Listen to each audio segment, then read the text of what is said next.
Bonjour à toutes et bonjour à tous. Aujourd'hui, on se retrouve pour une nouvelle vidéo, cette fois-ci pour parler de Windows 10, la nouvelle version qu'ils sont en train de préparer. Alors, on va voir ça tout de suite. Non, c'est pas du bon. Donc, voilà un petit peu ce que l'on peut dire là-dessus. Donc, il n'y a pas longtemps, ils ont justement parlé chez Microsoft de l'arrivée du nouveau Windows qui se prépare évidemment pour les prochains jours. Alors, les prochains jours, on va dire c'est plutôt septembre. Voilà, pour la prochaine grosse mise à jour. Alors, celle-ci s'orientera pour la 3D et aussi aura une charte graphique commune. Voilà, donc le Fluent Design, c'est ce que l'on voit ici. Alors, je vais mettre celle-là en plus grand déjà. Elle est plutôt pas mal. Donc voilà à peu près comment ça se passe. On aurait un écran plutôt des fenêtres transparentes, voilà en arrière-plan, et donc un effet plus aéro comme ce que l'on a connu avec Windows Vista et Windows 7. Voilà, donc ça va être le grand retour. Jusque-là, on n'avait que le menu démarrer de Windows 10 classique que l'on avait justement avec un peu de transparence et justement la barre de notification qui se trouve ici. Pareil, c'était les seules parties qui étaient un peu transparentes. Donc là, on va arriver avec des fenêtres qui seront transparentes, voire totalement transparentes suivant certaines. Voilà. Donc c'est vraiment un changement. Donc ça va être la nouvelle charte graphique, on va dire. Donc voilà, par exemple, j'ai Groove, j'allumerai après. De toute façon, vous verrez. On voit que justement sur la gauche, c'est transparent. Voilà. On va voir par la suite ce qu'ils vont faire. Donc là, je vais vous montrer un petit peu ce qu'il en est avec la build qu'ils ont sorti récemment. Voilà, donc celle qu'ils ont pu présenter entre guillemets sur la keynote de Windows et on va voir ensemble. Donc, on va se connecter.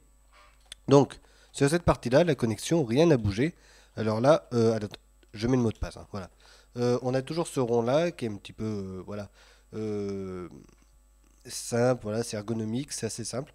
Donc ça va rester, apparemment, voilà, à suivre. Mais ça a l'air de vouloir rester en place. On va le laisser se connecter, bien évidemment. Et comme ça, on va pouvoir voir, voilà, il est arrivé. On va pouvoir voir après, justement, ce qui a changé, ce qui n'a pas changé. Enfin, surtout ce qui a changé, c'est ce qui est le plus intéressant. Donc voilà commencer. Donc là, on voit que ça n'a pas bougé, hein, de toute façon, par rapport à l'ancienne version. Donc la barre d'étage qui se trouve ici avec le menu démarrer, les icônes ici, et justement la barre de notification qui se trouve ici. Mais par contre, on a une application contact qui est présente ici. Voilà. Donc, alors, on verra ce que ça donnera par la suite. Apparemment, on aura un accès rapide à suivre. On va aller dans les paramètres. Donc, le temps qui charge, voilà. Donc, on voit qu'ils ont rajouté des paramètres pour Cortana. Alors, par rapport à avant, ça n'y était pas, hein, ça justement. Donc là, on voit parler à Cortana et tout. Donc, quelques paramètres que l'on peut gérer. Je pense qu'ils vont peut-être améliorer, mais après, le reste va rester exactement pareil. Si je me mets dans personnalisation, en exemple, voilà. Là, c'est pareil. On a les couleurs qui se trouvent ici. Les couleurs, écran de verrouillage, tout est ici, rien ne bouge. Donc voilà. Il n'y a que Cortana qui sera là. Le navigateur de fichiers, vite fait, on va pas perdre longtemps, on va pas perdre notre temps dessus. Rien n'a changé aussi, donc on a toujours le ruban et tout. Pas d'onglet, rien ne bouge. Voilà. Donc ce que j'aimerais bien justement, c'est qu'il change un petit peu l'ergonomie. Ça commence à se faire vieillot, tout ça, ça date un petit peu de 2010, je crois. Oui, ça, c'est quand ils ont commencé à placer les rubans chez Windows. Donc on est en 2017, ce serait pas mal justement que maintenant ils changent un petit peu tout ça et qu'ils modernisent, tout comme ils ont fait pour tout le reste, le navigateur. Le navigateur web, alors lui, bon bah il va pas changer. Voilà, donc si je vais ici, le temps qui change les paramètres, voilà, rien ne bouge, nouvelle fenêtre et tout, tout est ici. Et là, pareil, si je tape quelque chose dans la barre de recherche, il n'a pas pris. Voilà. Donc rien n'a bougé, on n'a même pas de transparence pour le moment. Apparemment ça devrait arriver, on va voir par la suite, mais ça devrait arriver la transparence là-dessus. Voilà. Donc ça c'est pour les éléments qui n'ont pas changé. Le courrier ça n'a pas changé, les calendriers non plus, le calendrier non plus, et donc maintenant on va s'intéresser à ce qui a bougé, évidemment. Donc on va commencer par l'application Contact, qui est vraiment flagrante de ce côté-là. Voilà. Donc bon elle est vide, hein. De toute façon on ne peut pas voir les miens. Donc c'est très bien. Voilà comment ça se présente. On a cette partie-là justement où normalement on devrait avoir les contacts affichés, cette partie-là qui nous les affichera plus tard. Bon, à suivre avec nos comptes à nous pour savoir comment ça va se présenter. Donc là, j'ai partie claire. Si je vais dans les paramètres, alors, si je vais dans les paramètres, je ne peux pas voir le mode sombre. Parce qu'il y a pas mal d'applications, je croyais que ça le pouvait, on va voir après, pas mal d'applications qui proposent le thème clair et le thème sombre. Donc, avant de venir à ça, si on vient à cette fenêtre, on voit que ça ressemble un petit peu à ce que fait macOS. Dans le sens où, justement, sur la gauche, on a une fenêtre entre guillemets translucide, qui est beaucoup plus claire et beaucoup plus transparente que l'autre qui est plus opaque. Même si par derrière, je sais pas si vous voyez bien, on voit quand même un petit peu les rochers du fond d'écran. Voilà. Et pareil, si je la mets en plein écran, bing, on a toujours ce module transparent partout. Voilà.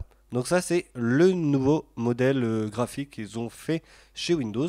Donc c'est intéressant, hein, je trouve. Donc ça va évoluer au fil des builds qui vont sortir. Mais c'est assez prometteur.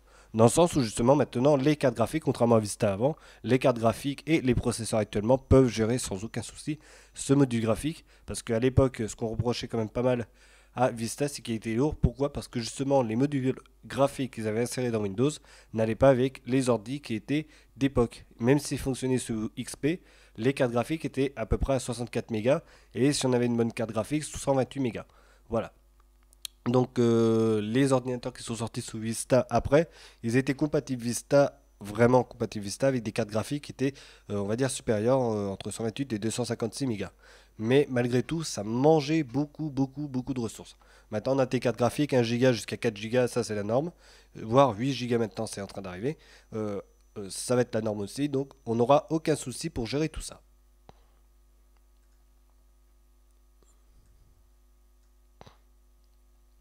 Voilà l'application photo, pareil. Donc c'est ce qu'on a vu tout à l'heure hein, en écran sur le web. Mais là, on voit que justement, eh ben, on a la même chose. Voilà. Par contre, si je fais ça, voilà, on a tout d'opaque et ça devient noir. Donc, on peut avoir le thème blanc ou le thème sombre que je vais mettre donc dans les paramètres, tout en bas. Je vais mettre le thème sombre, je vais rallumer. Parce qu'à chaque fois, il faut éteindre l'application pour le rallumer, hein, pour changer de thème. Et là, toujours pareil, on voit que justement la fenêtre est totalement sombre. Donc voilà, on voit encore qu'il y a justement cette partie-là qui reste opaque le temps que ça charge la fenêtre et après ça s'enlève. Donc je pense que ça va être un petit truc qui vont changer. Donc voilà, si je vais dans les albums, dossiers, ça va pas vraiment changer. Normalement, c'est après au fil des mises à jour. Dans la bulle d'un billet sûr, pas pour nous. Normalement, ça devrait arriver avec peut-être un monteur ou enfin une application qui permettra de monter les photos.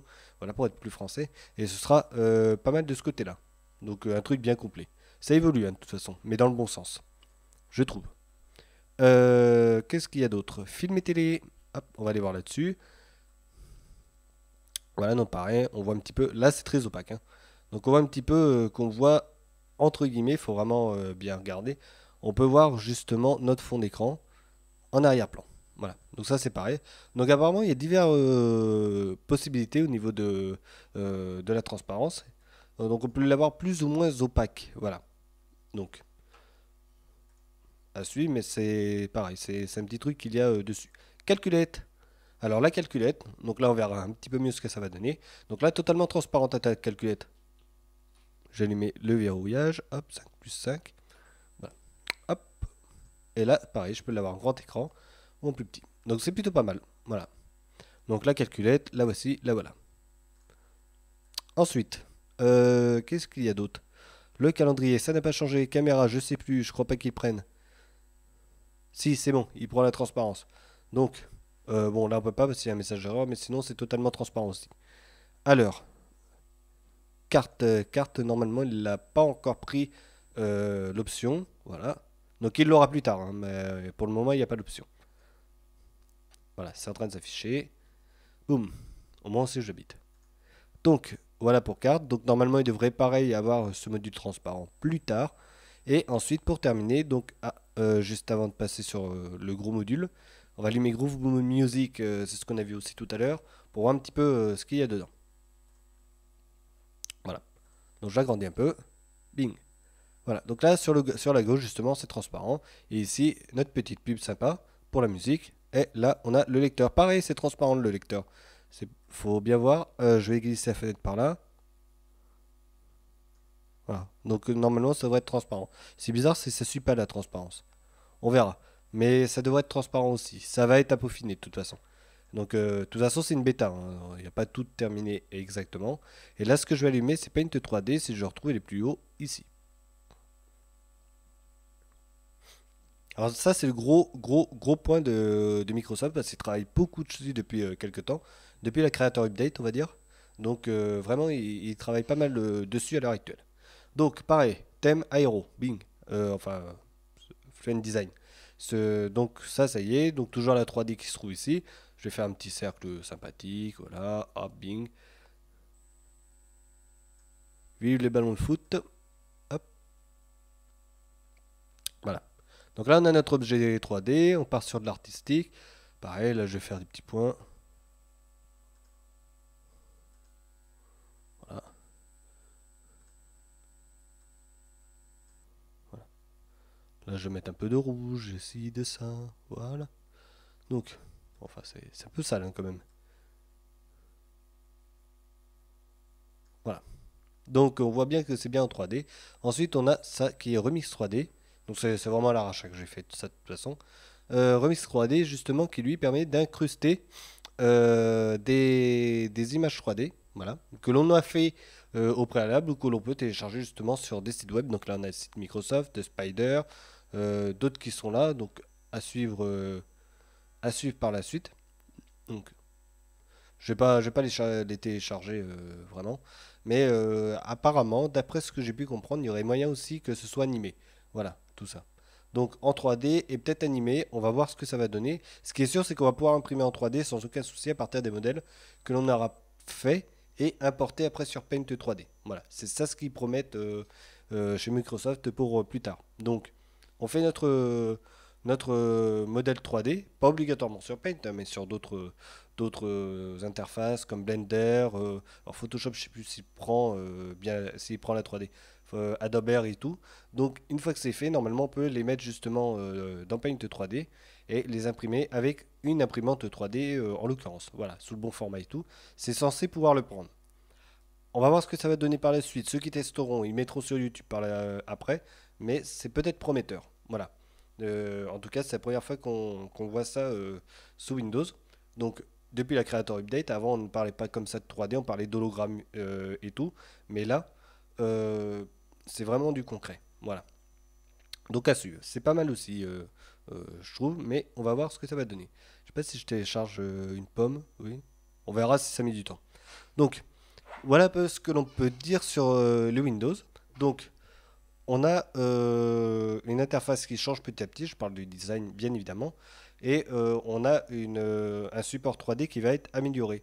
Donc, pour pouvoir faire de la création 3D, du dessin en 3D. Le dessin en lui-même, de toute façon, en 2D, il n'y a pas de souci, sera bien supporté. Surtout que Microsoft, ils ont leur fameuse surface, que ce soit leur Surface Pro, il y a une surface, je ne sais plus comment ça s'appelle, celle qui permet justement d'avoir un grand écran tout en un qui se plie et qui se met même contre, sur la table à l'horizontale. Ça permet de bien dessiner et tout.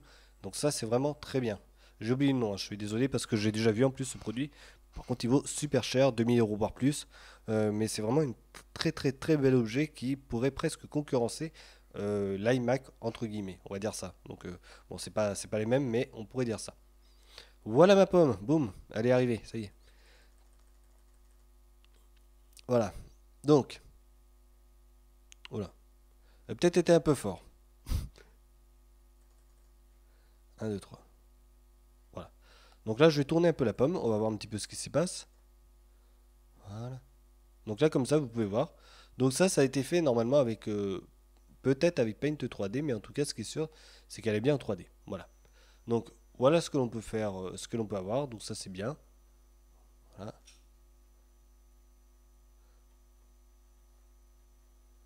Donc voilà, ça c'est pour ça. Donc j'ai téléchargé le module. Après, évidemment, je peux pas imprimer ma pomme. Ça c'est logique, j'ai rien pour. Mais ça a permis de voir. Donc j'ai téléchargé un objet. Après, je sais pas comment si ça s'anime, si ça se fait quoi que ce soit. Mais en tout cas, voilà. J'ai téléchargé mon objet, c'est arrivé, je peux le regarder. Donc ça c'est plutôt pas mal. Et normalement, si je vais, alors je sais pas où est-ce qu'ils ont mis ça. Je vais faire CTRL P. Voilà. Ah mince, CTRL P, ça m'épose. C'est pas la peine. Bon, il y a un endroit normalement on peut imprimer. Ah bah voilà. Ah bah, ils devraient changer l'icône là par exemple. Si moi pour moi c'était ouvrir un dossier, développer le menu. Bah oui mais ils se sont trompés d'icône. Donc imprimer, voilà, on peut imprimer en 2D ou en 3D. Bing, voilà. Donc là c'est plutôt pas mal. Donc normalement il va me faire une petite page d'erreur. Voilà, donc là 3D Builder, bing.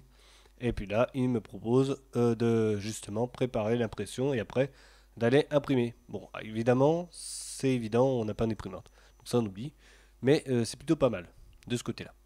Donc voilà, pareil sur le menu, tiens, on voit que justement c'est en 3D. Euh, Pas en 3D, en transparent de ce côté-là. Voilà, donc c'est tout de ce côté-là, on a tout vu. Donc les points positifs et les points négatifs entre guillemets. Alors on va commencer par les points négatifs, j'en vois pas trop. Évidemment, c'est pas terminé, donc ça va de soi. Pour moi, le gros point négatif, ça reste justement ce satané navigateur de fichiers qui ne bouge toujours pas. Tout le reste bouge, mais ça, c'est le seul, pour moi, qui reste fixe. Parce que tout le reste a bougé. Si je vais dans le menu démarrer, à part l'explorateur de fichiers, le terminal, évidemment, il va jamais bouger, hein, ça va de soi.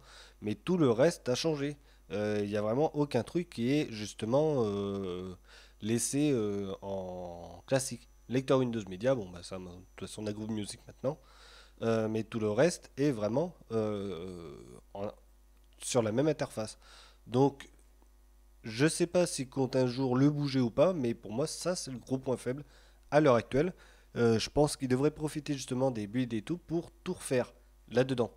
Il y a moyen, il y a plein de trucs qui sont libres, notamment pour ajouter des onglets. Il y a les codes sources enfin les codes qui sont open source et tout, on peut les prendre et les installer dedans sans aucun souci. Voilà, en plus ça mangera pas de pain et puis ce sera bien plus pratique. Et puis en fait, on aura vraiment un navigateur qui sera à l'image de ce Windows 10. Voilà, ce sera beaucoup mieux. Voilà, je pense, hein. Alors, ça pour moi, c'est le point faible. Tout le reste, c'est des points positifs. Le fait de changer un peu le design, de mettre un peu de fenêtres transparentes comme ce que l'on a vu là, c'est bien de ce côté-là. Il y a côté sécurité, j'en ai pas parlé, mais il y aura beaucoup plus d'applications qui seront sur le Windows Store. Donc LibreOffice va arriver, VLC va arriver, iTunes a promis qu'ils mettaient ça très prochainement, leur logiciel dans le Windows Store. Donc on va arriver vers quelque chose qui sera intéressant dans le sens où Windows a enfin fait une politique qui peut faire polémique, mais une politique de sécurité bien plus accrue. C'est-à-dire tous les logiciels qui se veulent sûrs, donc comme VLC, iTunes, tout le bazar, qui se veulent vraiment sûrs, vont aller mettre leur logiciel dans le Windows Store. Et on pourra les télécharger. Voilà, parce que pour le moment, on a toujours ce gros souci. Le Windows Store, à part quelques applications, il n'y a pas beaucoup. On va dire, il y a Facebook, Twitter, voilà, c'est tout ce qu'on aura vraiment. Mais on n'a aucune application dedans. On a juste VSC pour Windows 8 ou Windows 10, ça. Mais c'est tout. Donc là, normalement, on devrait avoir les vraies applications à l'intérieur de Windows Store. C'est ce que j'ai entendu dire. Au début, ils ont parlé du Windows 10 S, qui serait un Windows complètement bridé, dans le sens où on n'aura accès que au Windows Store, donc exactement comme les mobiles.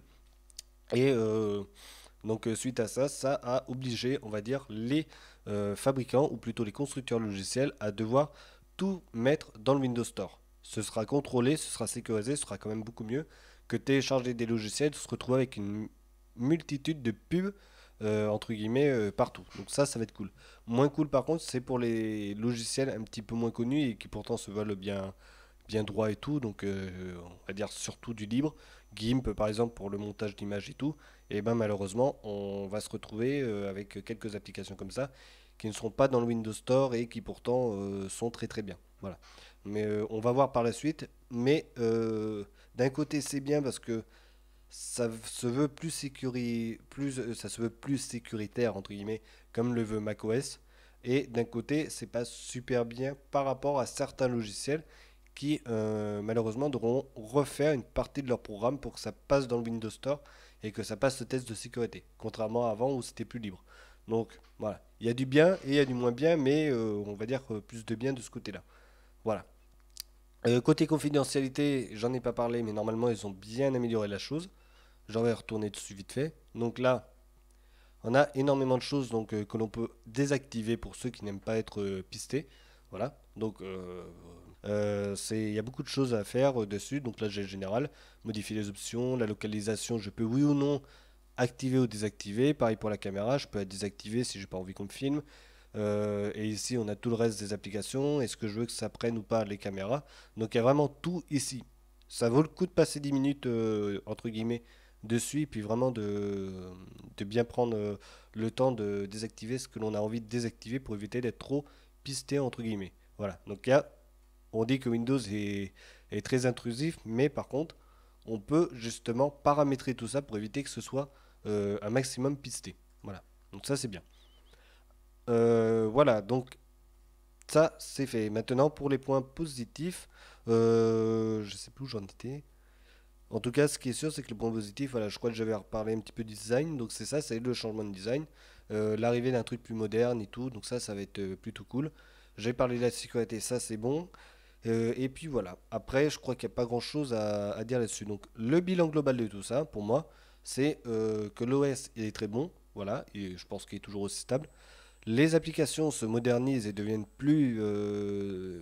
enfin, elles deviennent plus ergonomiques et surtout meilleures pour pouvoir l'utiliser correctement. Les applications comme le courrier et tout sont mieux au niveau des options pour l'utilisation et pour l'utilisateur, tout comme Edge, tout comme tout le reste. Photo qui arrive et qui va être encore améliorée. Donc ça c'est bien et continue à améliorer de façon à ce que l'on soit bien après avec notre Windows.